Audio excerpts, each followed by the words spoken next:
Welcome to the Frontier Leader Show. Today, Martin is speaking with Paula Carter. You still need the people to check the accuracy. Because, ultimately, AI is, as we all know, is a scrape of information that it's scraping from. So it still needs validating. And I use AI very frequently, and I give it a hard time sometimes, and I'm challenging it and asking it questions because AI is learning as well, and that's something we have to appreciate, that AI is learning and that is growing. Hello and welcome to the Frontier Leader Show. I'm Martin Wheatley, and each week I speak to leaders, coaches, practitioners and technologists working out what good leadership looks like in an AI-shaped world. While you still have the app open, please hit the follow or subscribe button so you don't miss out on the next episode. And if you want some practical tips and starting points for leading with AI, I have a growing number of resources at theaileaderlab.com, and the link will be in the show notes. And today we are joined by Paula Carter. Paula has spent over 2 decades in senior leadership roles, including the UK Cabinet Office and government ministers, and global roles at BT, covering thousands of staff internationally.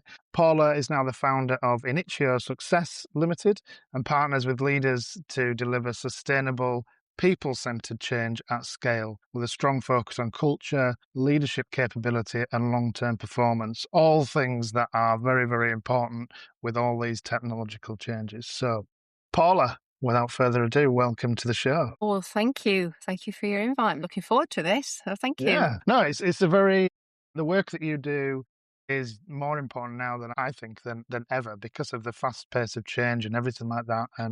But before we get into what you're doing at the minute, do you want to just give us a brief overview of kind of your background and where you're now starting to focus? Yeah, absolutely. So my background, I moved from general account management, and looking back at BT, it was very focused on innovation. So it was the delivery of digitalizing the network. It was focused on expansion around LANs and WANs. So it was enabling businesses to grow. But I then moved into IT change management. So for many years, I had the honour and privilege of actually leading programmes such as the digitalisation of the NHS. So I was involved in there as the head of change across the UK for Spine, which was the connections for all of the systems. And it was X-ray systems, it was your doctor surgeries, your prescriptions, and opening the route of acquiring information rather than having to wait a couple of days for post to be delivered. So it was realizing that, so it was acceptable and receivable in real time. Also working on programs that were digitalising contact centres abroad, and also working on programs across Europe.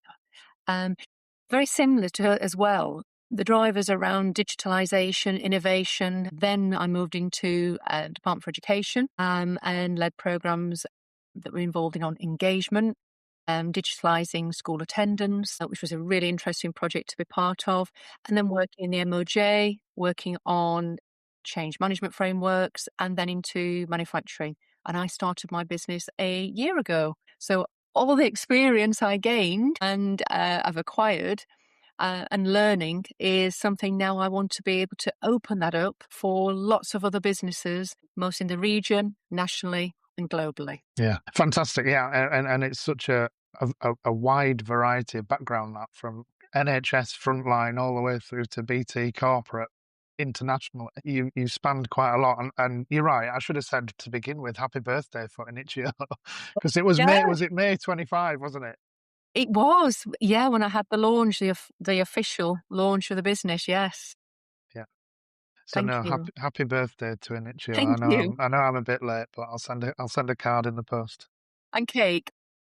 And cake. So I guess so you've worked on a lot of digitalization programs and a lot of change management throughout, and whilst the purpose of of kind of these conversations that we're having on this podcast is kind of leans itself towards AI, the kind of fundamental principles of how you've gone about managing that change are surely more relevant now than ever, I would imagine, with the pace of change. Yeah, I mean, I've seen lots of change over the years, and I think I am a change crusader, and I what I do is fundamentally start with understanding our reaction to change and helping teams and organisations to be resilient and equipped, ready for change. Because if it's not AI, it's going to be something else.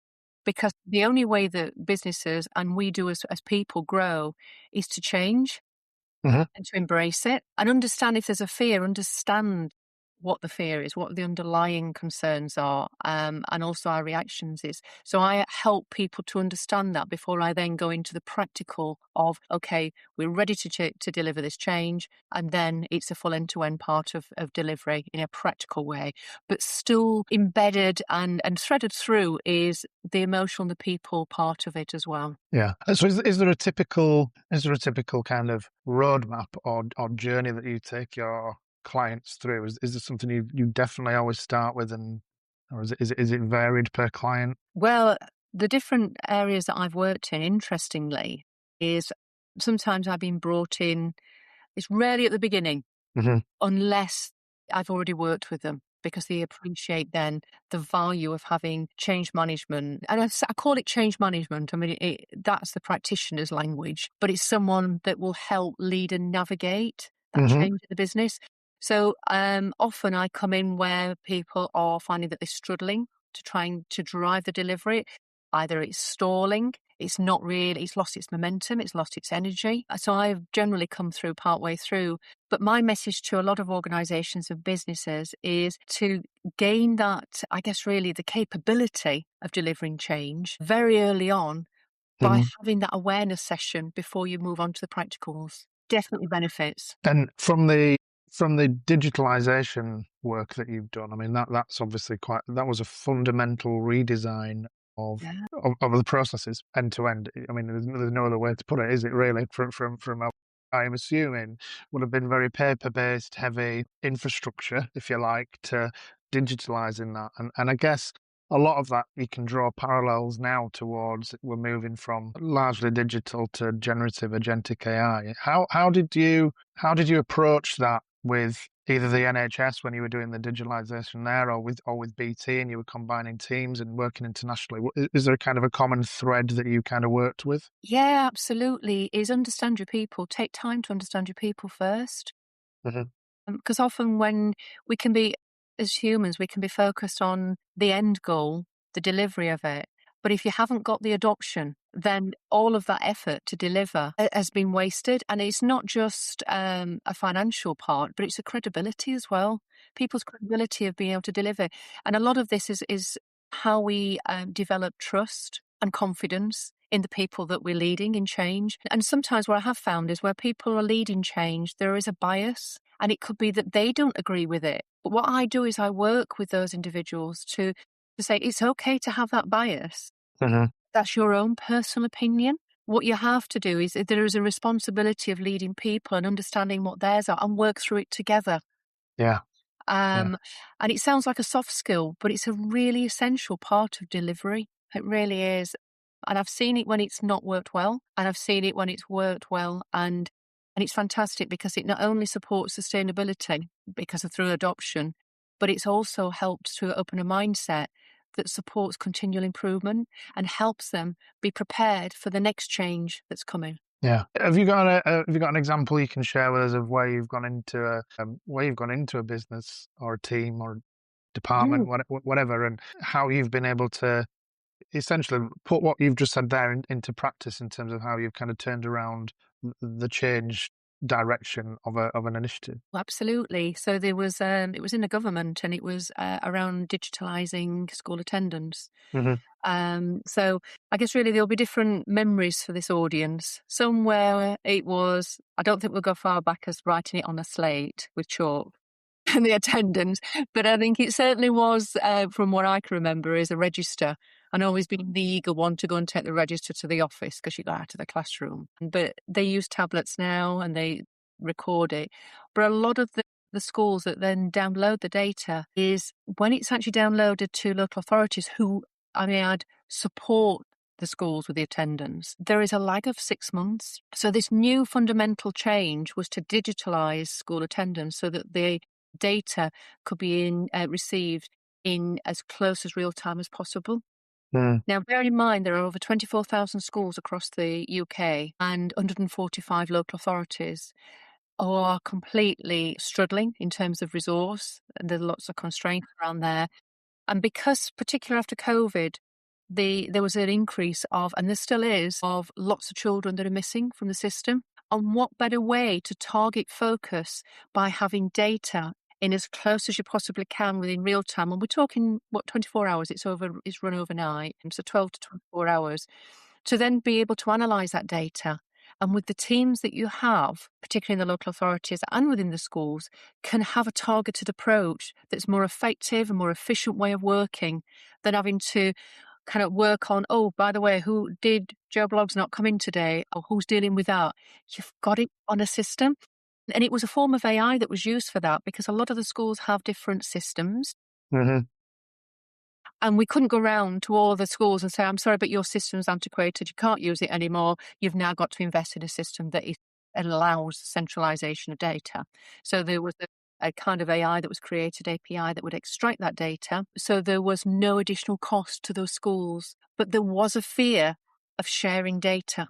Data going to go. So in answer to your question, what I needed to do there was get the message across based on my own assumptions of what the fear was, but how could I really truly understand how people were feeling? So I set up what I call critical partner groups with the good, really, really champion it, ones who were just kind of sat on the fence, and the others were absolutely not interested. But getting those groups across the UK working together and winning their hearts and minds, they were fantastic at then championing it and amplifying the message. It did increase from adoption from 42% when I first took over to 98% before I moved over to the MOJ. Okay. And it was just taking time to understand what people's concerns were. Yeah. And in them and creating FAQs that could be published. There was lots of different ways of doing it, but it was not basing the delivery on our own personal and my own personal assumptions, but listening to people. And really identifying that let's say mistrust of the data, but like you said, the challenge of where the data is going to go and who's going to see it, what they're going to do with it. Absolutely. Is it going to be using league tables and all that was coming into it? But yeah, it was just understanding and listening to them. Yeah, I mean, there's a lot of similarities there, especially around the data front. With you plonk an AI system on top, it's only going to be as good as the underlying data that's sat underneath it, which is very similar to what you've been, what you've been saying there. And the concerns are still there with the data, aren't they? And who's going to see it? Am I going to train an AI model? Is it going to go onto the internet? Am I going to see my confidential information on there? And whilst there's some good, housekeeping rules and guardrails and stuff you can use in, those challenges are still there. But the interesting thing, just coming back to your example, in how you tackled it was, like you said, first you understood the people, what the challenges were. And then you built out your community of champions, and then you helped the champions to scale that approach. Yes. Is that? I know we've kind of looked at or have seen reference that the people-centered change at scale. Is that what you would kind of normally embrace as the route to kind of champion any change through an organisation? Yeah, absolutely. It's what you don't want is a bus full of people that feel they've been dragged onto it. Yeah. Because you'll also, one would also find that, if you're taking stops or rests, you lose people. So people will just be getting off the bus. And when you get to your destination, you find there's nobody on the bus. What have you achieved? And that's the kind of analogy that I use is what you want is willing passengers on that journey, because also it's a lonely place to try and lead change alone. I've been in organisations where change has been enforced onto people. And interestingly, this is where my example of coming in partway through. What I've often said is, right, let's just stop. Let's get the people who are the subject matter experts around, that will be using the AI or the new technology, but get them to feed in and provide suggestions. But what you'll often find is the resistance, the common part of resistance is, I'm too busy. I haven't got time. So a tip I normally say is identify what people are working on at that time. Take time to understand what their workloads are. Look at how you can relieve some of their work, particularly where there's no value to it. And that kind of sounds quite insulting because somebody could have been doing that work for quite some time. So it has to be delivered in kindness, but it could be that, the work has changed and that no longer is relevant or needed. But what it does is frees up capacity then to then deliver something new and an opportunity to upskill people. Yeah, absolutely. I wholeheartedly agree. I mean, it's especially with the pace of change that is happening now and the technology that's out there to fundamentally redesign roles, or say roles, identify tasks within roles that can help redesign how that role operates, I suppose is probably more accurate. You still need the role, but the tasks might be slightly different, in my opinion. An expert who's been working with, I don't know, a sales team, for argument's sake, who knows your clients, do you want to replace them with an AI, or do you want to make them, more efficient, better, so they've got more time to spend with the client rather than just doing the admin work? And I guess the technology now, it kind of, or it could lead us to use it as a crutch, I suppose. And the leadership change in this is moving away from having all the right answers to asking the right questions. Because I know certainly in the environments that I've come through, that the person who's sat at the top of whatever little pyramid you sat on, is the one that is or is the one that is referred to when there's a question now. But that leadership role is changing. Definitely, I think that it's those leaders who are going to ask more questions down because the people are more enabled to get their own answers themselves. That's a really interesting perspective that. I like that. We're losing the word management, aren't we, now, of people? Mm. I think AI is enabling more of a leadership Yeah, and a collaboration yeah, of yeah, yeah, people. yeah. Yeah, I think so. But fundamentally, it comes the reason. Sorry, the reason for that slight little monologue was it's coming back to your same initial point of you need to understand your people, what they are doing, what they believe and don't believe, and then help them through that journey to understand where you're going and set the destination and make sure that everyone's on the bus when you get to the end of that road. Yeah, yeah, absolutely. But you're right. I mean, there was something in Harvard Business Review the other day, and it said, about the leadership role, and that's now becoming the bottleneck because work has been produced so fast Yeah. down the chain. It's now causing a bottleneck at a leadership role because they can't cope with the amount of work coming through. And there's a quality aspect in there. Just because the volume's gone up doesn't mean the quality's always maintained. But It's I interesting think, you bring that because I was just going to say is you still need the people to check the accuracy yeah, because, yeah. ultimately AI is, as we all know, is a scrape of information that it's scraping from. Mm. So it still needs validating. And I use AI very frequently. And, I give it a hard time sometimes and I'm challenging it and asking it questions because AI is learning as well. And Yeah, that's something yeah, we yeah, have to appreciate that AI is learning and that is growing. yeah. It is, and it's only as good as the context and the data you feed it. So you can't expect it to know everything because it's working off an algorithm in the back that guesses the next word. And I was simplifying it, and it still needs to stick with that human insight, which comes back to your whole thesis of how you manage change through an organisation. So if a company were to come to you and say, right, we're going to put AI in tomorrow, where do you think we should start? We've got ChatGPT. It's brilliant. It can find me a decent pizza restaurant in Sheffield. I want to now put this on my business. What kind of conversation would you guide that leader through to say, let's just slow down and take a pause? Yeah, I like that question. It's interesting because I use 3 different AIs and Hmm. it comes back with different styles. So I think what I would want to understand first of all is I always use a basis of the what, the why, the how, and the when. What is it you want to deliver? What is it you're wanting to do? And then why? Often what I do is, and this is usually a kind of at the leadership level because it's Hmm. often the ones that are wanting to drive it, and challenge them with why. Because until you know what the what and the why is, how can that be communicated widely? But then what's so important is the how has to be done together with people, the people that are doing the roles now, currently today, and then the when is the collaboration together as well, Hmm. because it also depends on change. Now, another thing as well is if they're delivering AI is, what are you working on at the moment? I went into a business where I was supporting, and they were going through quite a significant change that was going to come through. And I just happened to say, right, I'll create you a roadmap of change. So tell me what you're going through at the moment. And they said, well, it's just this change that we're working on. So I said, have you got no other change that's happening? Anything that looks different today that will look different tomorrow, is anything happening? Oh yeah, I've got this. Hang on, I've got that. And their viewpoint was that they thought that change was something that was huge and significant. Hmm. But it can be very incremental changes. It can be smaller bits. And often, sometimes the smaller bits that are being delivered have the biggest impact and carry the highest risk. So it doesn't necessarily mean the size of the delivery. It's more about the complexity and the impact and risk.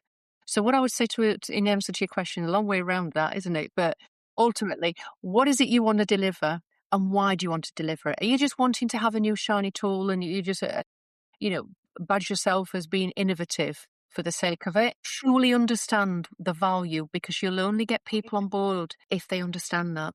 Mm. And I can help them with it and discover the benefits. It could be that they're streamlining their processes, but if they want to streamline their processes, understand the processes first before trying to streamline them, because it won't do it for them. It will do it with them. Mm. Yeah, absolutely, absolutely. And you can use AI to some extent to help you with that anyway. But Yeah, absolutely can. I've seen it done. but It's brilliant. but you're right. I mean, you can say we want an AI native company, but if you don't know what you're starting from, then you're never going to get there. Or you might do, but you won't be around long enough to see the fruits of the labour.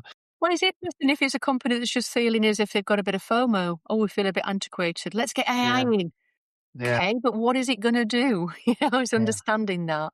And there's a bit that comes back to, it's not always AI that's the best answer. It could just be Yeah, an automation of a yeah. process, which isn't AI. You don't need to pass everything through a generative model to analyze everything to the nth degree and spit it out in a completely different Mm, language or whatever it's. And I know you've worked on automation programs in the past where yeah, you've had to build that. Well, the school example, for argument's sake, is yeah. the main example of that. But yeah, it's understanding where you are and what you want, and is it the right approach and direction. Absolutely. And understand your people, because if one's been trying to deliver change in the organisation for some time, there is a fatigue. And that's why I built a change management framework in the MOJ, because they did a fantastic job of managing contracts for the Ministry Mm, of Justice. There was a prisons, probation services. But if a change was coming left wing from the Cabinet Office, they were not prepared for that because of the short notice of it. So having a pipeline of change, it will enable focus on resources, capability, readiness, all of that. And it will help guarantee land it a lot better. yeah, yeah. I agree. I think the point that you made about the iteration, the kind of marginal gains each time, I suppose you don't always have to go for the extreme gold star end of journey. Bang, we've arrived. You can big things will have to be broken up into small chunks anyway. Yeah. But yeah, similar. What might seem like small changes now could add up and multiply over the years into quite a big, significant change and a pivot. And I guess the thing with the AI tools is, because they are changing so fast anyway, Mm, I think it's almost driving that iterative approach to some extent. I agree that it needs to be kind of wrapped in a framework to say this is how we're delivering this change, this is what we're going to work towards. But within there, you can have people learning at different speeds that might unlock something else that nobody really realised, 2 or 3 months down the line, because of a little tweak or a little hack that they've learned. And I think this kind of software leans towards that kind of, I can't remember the very agile in the approach, isn't it? It's an agile. agile. Yeah, Yeah. I was If you struggling can with my find it words there, easy. but yes, agile is exactly the It word. is. More lean manufacturing, continuous improvement kind of. Absolutely. Yeah. I was heavily involved in project management very early on, and Mm, a lot of the methodologies were based on waterfall, yeah, which was, and often what you found is, because it was heavily controlled, by the time it was ready for delivery, it was outdated. Yeah. So using that agile approach. Now, I like the blend of the two. Or the Wagile. Yeah. Let's go with that name. Yeah, Agile. I do like that. But I have seen where agile approaches have been abused, where it's just like, oh, let's just sink this in, and people aren't prepared for that. Or then when there is an issue, it's difficult to unpick it because too much has been delivered all at once. So I think that's why I think it's really important to understand what's been delivered, how it's going to be delivered then, because we've already done the why bit, I would hope, by then. And it comes back to credibility and trust, because if it's going to be an organisation that wants to be continually evolving and improving and changing, what quicker way of dispelling that by just killing people's trust and confidence in you? Yeah, I agree. I think, yeah. When you hit the nail on the head with that one word, which was trust, and you see a lot in the media about, we've laid off 8% of our staff, 10%, 18,000, whatever the number is. It's always a big number, isn't it? But there might be valid reasons for doing that, but it doesn't necessarily bring the people who are left behind within the company. Almost it'll leave a bad taste in the mouth, and that trust just starts to be, the more and more things like this that are happening, the more that trust erodes, to think, well, I'm only a number on here at the end of the day. I'm not really considered by the company, and there's a lot a leader can do to influence that, using, like you've said in your framework, which I really like, the what, why, how, when. Might not have been in that order, but what, why, how, when. And I think, as we've said throughout this is definitely a pace of change at the minute where a leader can definitely influence how they take their people along with them. And everything you said so far, I think backs that. Yes, and another point as well, what I have seen over the years is often where I've been in the roles that I've been in, it's about you've got a different pace. So people that work in IT, the people that are actually working on the development of AI in organizations are working at a far faster pace than the people that are actually going to be using them. And as you say, is that, it's coming up to pace. I mean, AI has been around for 70 years. So as human beings, quite slower to adapting. However, then once we do, it's like, well, we go full pelt in. And it could be really exciting for someone that's delivering a new innovation, a new automation, the use of AI. But the people that are adopting, because they're working at a different pace, and where the leadership comes into this, is bringing them together to appreciate the different pace on both sides. So it's now becoming not just the language, because I used to have to translate the language from the technical part, from the software developers to the users. It was a different language. The objective and the purpose was the same, but they were speaking in two different languages. And I think with AI, it's pace now. Yeah. It isn't a different language, it's pace. And it's about getting everybody aligned and making sure that no one's getting left behind. Yeah. I agree. Agreed. So I know you mentioned that you use several tools. What tools do you actually use then? What AI tools do you use? Oh, that's a secret. Do you know, I even use, I'll give you an example. ChatGPT is fabulous it's like a personal friend. Yeah. Because it doesn't really challenge to me. I find it doesn't challenge. Maybe I'm not using it the way that it needs to be. But for the professional part of it, I use Claude and Copilot. But what I found is you need to build a relationship up with it. You can't use it. You can use it cold, but you benefit better when you build a relationship up and it knows it starts to build a background. It does have its advantages if you don't want the background, because you don't want the bias to come into it when you're challenging it. So you can switch that off. But what I tend to do is I use it for refining. And I think that works really well for me. I think it's refining. Maybe I've done a test around my own business as well. How is my brand seen? How am I seen as a person? And it's interesting seeing it from different AIs. And I would recommend that any business does that. Ask the question, how am I seen professionally? And what's my brand? How is my brand seen? And it's really interesting things by. And also photos. I've uploaded photos and said, would you do business with this person? And often I've not used the photo because he's actually said some of the things he's come back with. I'm like, I'm not that person. But it's amazing. Perception is everything. So, so I've used it for fun as well. Yeah. It is good. The example that where you compare different outputs from different models Yeah. is really fun. I've done similar with I've never trusted it on my photo in terms of You critiquing do it after we've critiquing my spoken. photo. You've got to. I've never asked it to critique my photo, Dad, but definitely with articles I'm writing or I'm scoping out or something like that, I will put them into multiple models and just say, what do you think? What do you think? What do you think? And Yeah. they all come. Yeah, you're right. They all come back with a slightly different slant or a different approach, and then it's where the judgment comes in, and you take what you want, you tweak, you refine it, and then you publish it as your kind of Yeah. output. But It's like having three yeah, friends, isn't it? You get a different perspective from the three friends. yeah, I mean, it is definitely. The more it gets to know you, the more you think, "Oh my word, this is witchcraft." It is, but it's good at analysing data as well. However, I'm still at that point where I'll be honest with you, I would still advise people to validate the Oh analysis. yeah, yeah, Absolutely valid, and do check it. But it comes back to what I said earlier about it can only work with what it's given. yeah. So whatever it's actually given in terms of the accuracy, that is our responsibility to make sure that it's working on accurate Yeah, data. yeah, absolutely.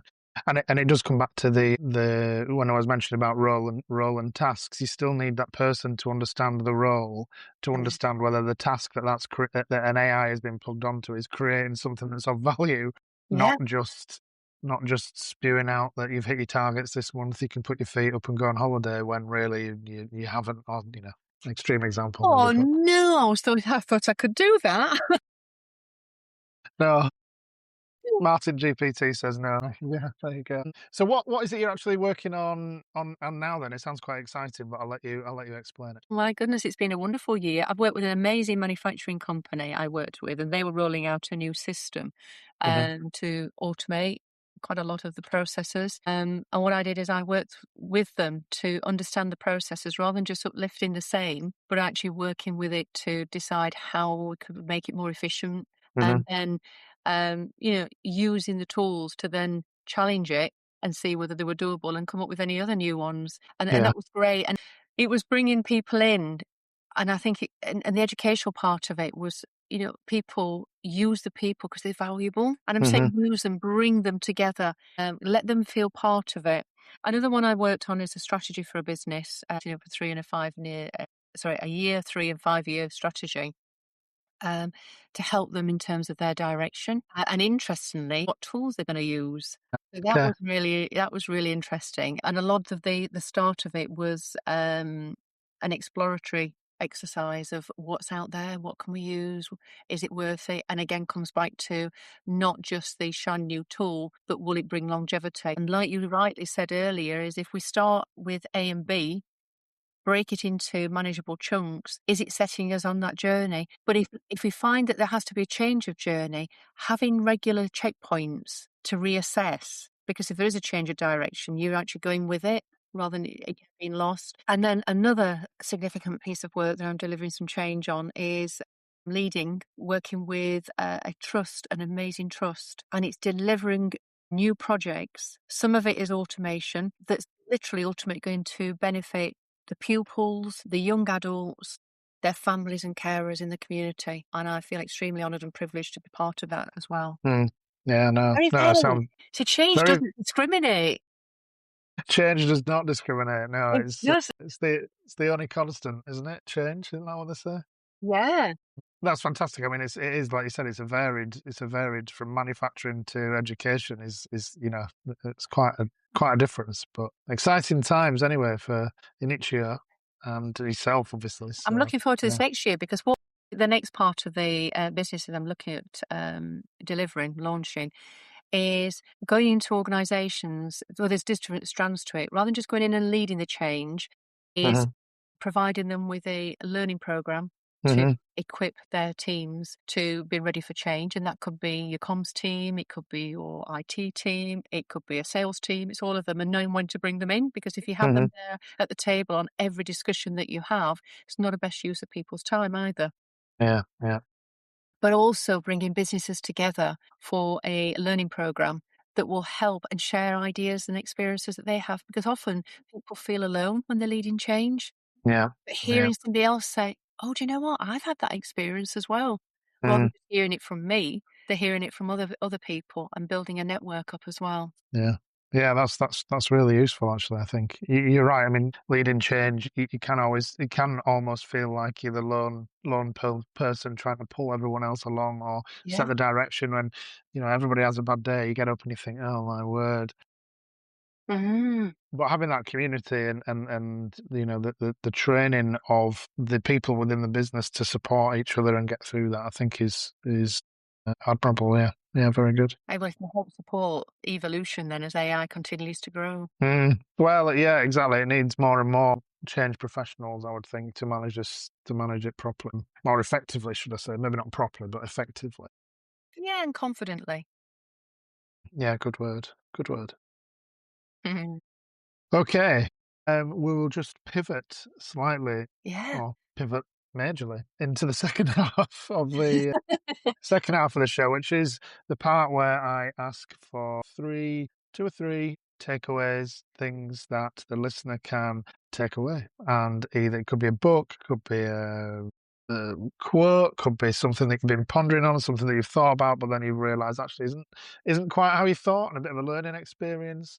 Uh, Mm.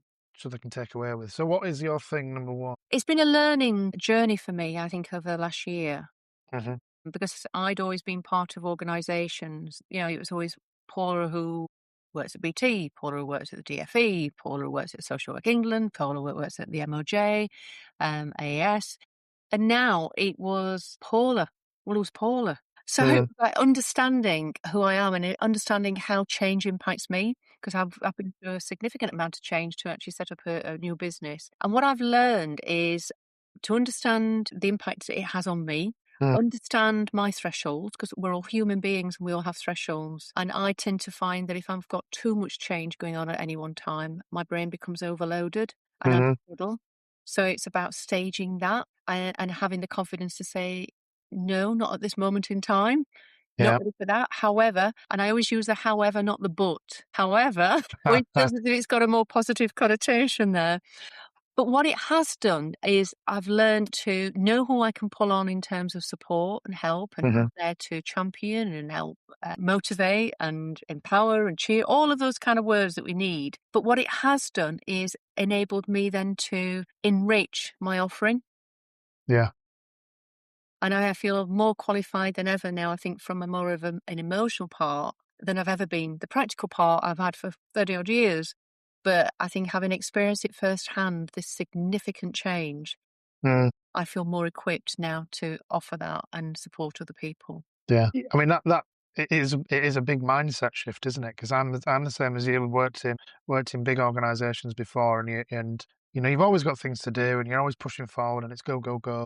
Mm, But you have got that direction. You know where you're heading. Whereas you suddenly yeah. stop that and go to being just Martin or just Paula, obviously in your case, Yeah. and you've got that many things that you could do that could take your time away that you think is really good, but it kind of help it. You've really got to focus on what you've just said. No, not now. However, maybe in the future, and really narrow down on what's going to be the best use of your time. Otherwise, you'd just run off and scattergun everything, wouldn't you? I mean, Absolutely. it's And deliver so nothing. easy to do. I can absolutely empathise with that one. Yeah, And that's like AI, isn't it? You could bring AI in and think, yeah, I'm going to AI everything. yeah, yeah. I've tried. I've Yeah, tried. seeing your posts of your photos. Brilliant. I love your post. Just something that you've just said is like just Paul or just Marty is removing the just is the most Mm, empowering thing that anyone can do. yeah, I am Paula. I am mm, Marty, mm, not the just. yeah. I'm just gonna deliver AI. No, you're not just gonna deliver AI. Yeah. It's a bigger thing and understand it. Yeah. It is. It is. No, I don't know how you're going to follow this up with item 2 and 3. That was quite a big one, but go on. Let's go for number 2. What I have found on this journey is that because my brain works very systematically, Hmm. and I'm really good at governance. I've worked in an organisation that just gets everything done, the private sector. They are Mm, brilliant at getting things done. yeah. Working in organisations where they're fantastic at governance and talking, but never really get anything done. So I brought the blend together. But if there is an anomaly where, when I went through the what, the why, and the how, and the when, if there is something that just isn't fitting right, whether it's right or wrong, but my brain just can't, it struggles to move forward until that's corrected. It's like a computer program, like a bug in it. And once I've got that sorted, I can then move on. When I've spoken to so many different people, they've said they feel the same. And what it does, it helps to deliver change in that systematic way because it creates clarity. It enables confidence in communicating, all of that. And it's helped me. But because my brain really struggles to switch off, what I do use to switch off is I love the whodunit dramas. Okay. I watch them, all detective programs, as many as I can possibly watch, because I then become immersed in those programs. But my husband gets really frustrated because I end up looking at who's done it on my phone, because I'll get that hung up about who it is and trying to guess it and don't really watch the drama. So I do find out who's done it, and then I enjoy watching the program then. Like quirky or what? So you like the whodunit programs, but you're always in a rush to find out who's done it. Yeah. That's good. And my wife's the same. She watches a lot of the true crime stuff. Yeah. No. Only if they found out getting... who's done it, though. I don't like it when it's left. I listen to a lot of No. podcasts like that. And when they're unknown case, the solve of the case, I don't like that. It's too open-ended for me. Yeah, I agree. Well, I mean, if you wouldn't be a true change professional if it wasn't closed, bang, done, would you? If it was open-ended. No. Yeah, true. That's a good point, because I was going to say, a lot of people see that change, they get confused with continual improving. They think that a change delivery is like CI. It isn't. It has to have a start and an end, because it's the only way you can take learning from it. Yeah. And then start another one. But if it's continual, and it could be iterative changes, but if it's continual and there doesn't appear to be an end to it, it can quite easily lose people there. Okay. And what's your third and final one, if you've got a third and final one? Keep hydrated. I often forget to do that when I'm doing talks and that. I'm like, oh no, keep hydrated. Yeah. But not only that, but I think it helps to give clarity as well with thinking. Yeah, it does. Yeah. I know when I've not, I get a banging headache by the afternoon if I've not had enough water during the day. It's Yes. And then wonder why I'm tired. And often it's not the lack of sleep. It's because I'm dehydrated. Yeah. I'm not sure whether that's a good tip for anybody, that. I mean, drink more water. Yes, let's have the water. Yeah. Let's have the water. Okay, fantastic. Yeah, no, absolutely. Look, three good tips there. Three good tips. Yeah. Lovely. Look, we could carry on talking for ages. I'm sure. But where is the best place for people to reach out if they want to speak to you, Paula? I would say to email me or give me a call, but I think email is probably better, because then I can come back at a time where it's more convenient. Because what I don't like to do is I like to remain focused on the people and the projects I'm working on at that time.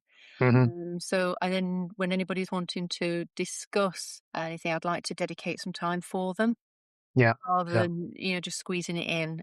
So I would say email, and I'll give you the details for that. Even if it's just for a chat.